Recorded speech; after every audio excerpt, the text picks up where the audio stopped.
Hello বন্ধুরা, Sulata cooking রেসিপির পক্ষ থেকে সকলকে জানাই স্বাগত।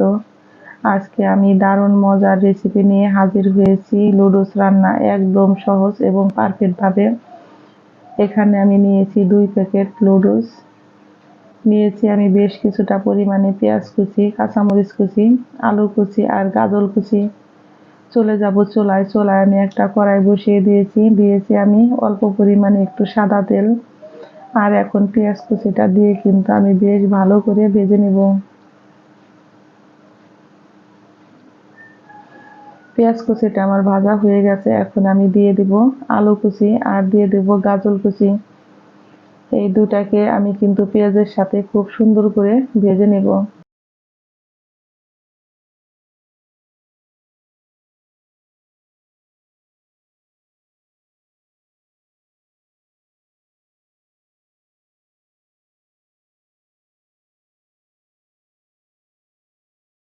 এখন আমি দিয়ে দেব অল্প পরিমাণে একটু লবণ।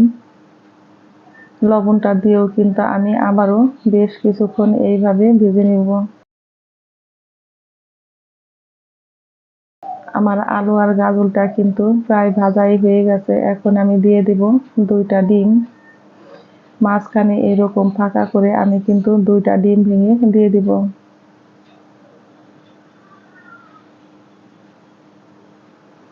এখন আমি ঢাকনা দিয়ে 1 থেকে 2 মিনিট এইভাবে লো আঁচে ঢেকে রেখে দেব। ফিরছি আমি 2 মিনিট পর। এখন আমি ডিমটাকে কিন্তু ভেঙে দেব।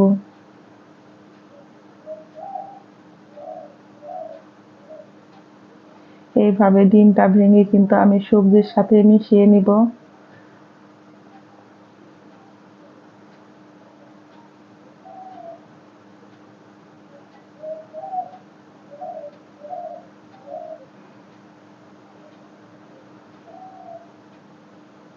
এখন আমি দিয়ে দিব লুডুস।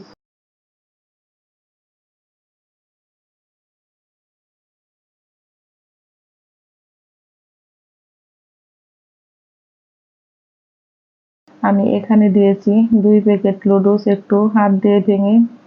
এখন আমি বেশ ভালো করে একটু নেড়ে নিব। বেশি সময় নাড়তে হবে না, 1 থেকে 2 মিনিট নাড়লেই হয়ে যাবে। এখন আমি দিয়ে দিব 1 কাপ পরিমাণে জল।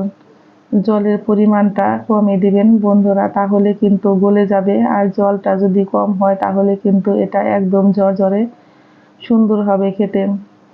আমার এই লুডুস রান্নার রেসিপি যদি ভালো লেগে থাকে বন্ধুরা, তাহলে একটা লাইক করবেন, কমেন্ট করবেন এবং যারা আমার নতুন বন্ধু আছেন তারা আমাকে একটা সাবস্ক্রাইব করতে ভুলবেন না।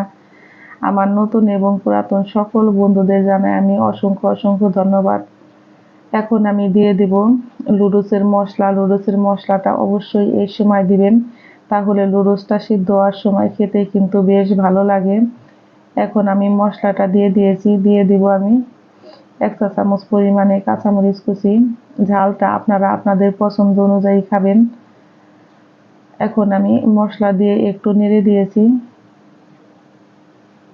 আমি এখন ঢেকে রান্না করব। আর আপনারা যদি একটু মিষ্টি খেতে চান তাহলে বাচ্চাদের জন্য হালকা একটু চিনি দিয়ে দিতে পারেন। আমি চিনিটা দিব না। ঢাকনাটা তুলে কিন্তু আমি এখন নেড়ে দিব। আমি এখন দিয়ে দিয়েছি 1 চামচ পরিমাণে সয়া সস। আর দিয়ে দিব আমি অল্প পরিমাণে একটু ধনিয়া পাতা কুচি। এখন আমি লুডুসটাকে বেশ ভালো করে আবারও একটু নেড়ে নিব। তৈরি হয়ে গেল ঝটপট আমার লুডুস রান্না। এইভাবে লুডুস রান্না করলে কিন্তু খুবই অল্প সময়ে আপনারা ঝটপট করে নিতে পারবেন। মেহমানও যদি বাসায় আসে তাদের সাথে চা বসাই দিয়ে কথা বলতে বলতেই কিন্তু লুডুস রান্না হয়ে যাবে। এতটা অল্প সময়ে লুডুস রান্না এভাবে হয়ে যায়। আমি লুডুসটা নামিয়ে নিব। সকলেই ভালো থাকবেন, সুস্থ থাকবেন। আমি আবারও ফিরবো নতুন নতুন কোনো রেসিপি নিয়ে। আমার সকল বন্ধুদের জানাই আমি অসংখ্য অসংখ্য ধন্যবাদ। তৈরি হয়ে গেল আমার ঝটপট লুডুস রান্না।